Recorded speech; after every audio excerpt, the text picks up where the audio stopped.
जय माता रानी दोस्तों, आप सभी का बहुत बहुत स्वागत है आपके अपने चैनल राधा कृष्ण ऑफिशियल में। उम्मीद करती हूँ आप लोग बहुत अच्छे होंगे। तो ये बताने के लिए कमेंट बॉक्स में जय माता दी जरूर लिखिएगा। तो चलिए दोस्तों, आज हम इस वीडियो में पौष मास के 15वें अध्याय की कथा सुनेंगे। तो आप लोग कथा पूरा जरूर सुनिएगा और कथा सुनने के बाद आप लोग वीडियो को लाइक और चैनल को सब्सक्राइब जरूर कर दीजिएगा। तो आज के अध्याय में हम विट्ठल भगवान की कथा सुनेंगे। तो आप लोग कथा पूरा ध्यान पूर्वक और पूरा कथा जरूर सुनिएगा। तो चलिए शुरू करते हैं आज की कथा। श्री नामदेव जी महाराष्ट्र के एक बड़े ही प्रसिद्ध संत थे। वे विट्ठल भगवान के बहुत बड़े भक्त हुए थे। उनका ध्यान सदा विट्ठल भगवान के दर्शन, भजन और कीर्तन में ही लगा रहता था।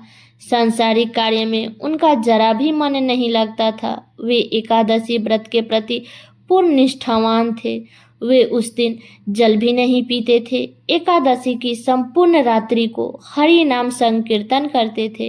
एकादशी को वे तो ना तो अन्न खाते थे और ना ही किसी को खिलाते थे। एक दिन एकादशी के रात्रि को वे हरि नाम संकीर्तन कर रहे थे और उनके साथ अनेकानेक भक्त भी संकीर्तन कर रहे थे। अचानक एक छिन्न कार्य हड्डियों का ढांचा मात्र एक वृद्धा ब्राह्मण उनके द्वार पर आया और बोला कि मैं अत्यंत भूखा हूँ, मुझे भोजन कराओ, अन्यथा मैं भूख के मारे मर जाऊंगा। तब नामदेव जी बोले कि मैं एकादशी को ना तो मैं अन्न खाता हूँ और ना ही किसी को अन्न खिलाता हूँ। ब्राह्मण देवता, आप कल सूर्योदय का इंतजार करो, मैं व्रत का पारण करके आपको भरपेट भोजन कराऊंगा। तब ब्राह्मण बोला, मुझे तो अभी ही भोजन चाहिए, मैं 120 वर्ष का बूढ़ा हूँ। एकादशी का व्रत 8 वर्ष से लेकर के और 80 वर्ष तक के लोगों के लिए है। मैं तो भूख के मारे मर जाऊंगा और तुमको ब्राह्मण हत्या का पाप लगेगा। तब श्री नामदेव जी ने कहा कि ब्राह्मण देवता, चाहे कुछ भी हो जाए, मैं आपको भोजन नहीं करा सकता। कृपया करके आपको सुबह तक प्रतीक्षा करनी होगी। श्री नामदेव जी के ऐसे व्यवहार के प्रति अन्य ग्रामवासियों ने नामदेव जी को निष्ठुर कहा और ब्राह्मण को भोजन देना चाहा, परंतु ब्राह्मण ने भोजन लेने से इनकार कर दिया और कहा कि यदि मैं भोजन ग्रहण करूंगा तो सिर्फ और सिर्फ नामदेव के हाथ से ही करूंगा। श्री नामदेव जी ने जब ब्राह्मण को भोजन नहीं दिया तो कुछ ही समय में ब्राह्मण का प्राण निकल गया। तब वहां बैठे सभी लोग श्री नामदेव जी के प्रति अपशब्द कहने लगे और उन्हें हत्यारा कहकर पुकारने लगे। तब श्री रामदेव जी ने कुछ नहीं बोला और विट्ठल भगवान के भजन और कीर्तन में ही लग गए। एक पल के लिए उठे और मृतक शरीर को ढक करके रख दिए और मृतक शरीर के पास बैठ करके संकीर्तन करते रहे। सुबह होने पर श्री नामदेव जी ने व्रत का पारण किया और चिता बनवाई और स्वयं उस ब्राह्मण के पार्थिव शरीर को अपनी गोद में लेकर के चिता पर बैठ गए। जब चिता में आग प्रज्वलित किया गया और जब आग श्री नामदेव जी तक पहुंचने लगी तो अचानक वह ब्राह्मण उठा और श्री नामदेव जी को उठा करके चिता से बाहर कूद पड़ा। और जब तक नामदेव जी कुछ समझा पाते, वह ब्राह्मण का अंतर्धन हो गया। वह कोई और नहीं, स्वयं विट्ठल भगवान ही उनकी परीक्षा लेने के लिए आए थे। तब इस घटना को देख करके सब आश्चर्यचकित हो गए और श्री नामदेव जी की जय जयकार करने लगे। तो धन्य है श्री नामदेव जी, जो चिता के प्रज्ञा का प्रकाश, ज्ञान का दीपक जले तभी ठाकुर जी का निरंकार स्वरूप दिखाई देता है। भगवान श्रवण से चित्त रूपी दीपक जलाने का प्रयास मानव को करना चाहिए। मानव को अज्ञानता से लड़ना चाहिए, मगर आलोचना और अज्ञानता पर चर्चा करके अपना बर्बाद नहीं करना चाहिए। तो ये है विट्ठल भगवान की कथा।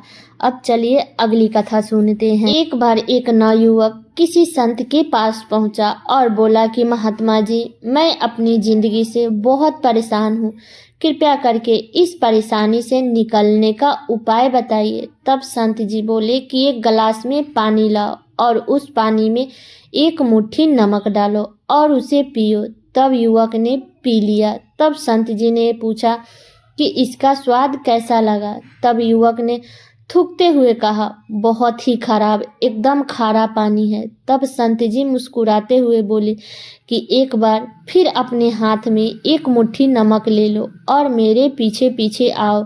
तब दोनों ने धीरे धीरे आगे बढ़ने लगे और थोड़ी दूर जाकर स्वच्छ पानी से बनी एक झील के सामने गए। तब संत जी ने नवयुवक से बोले कि अब चलो इस मुट्ठी के नमक को पानी में डाल दो। तब युवक ने ऐसा ही किया। तब संत जी बोले कि अब इस झील के पानी को पियो।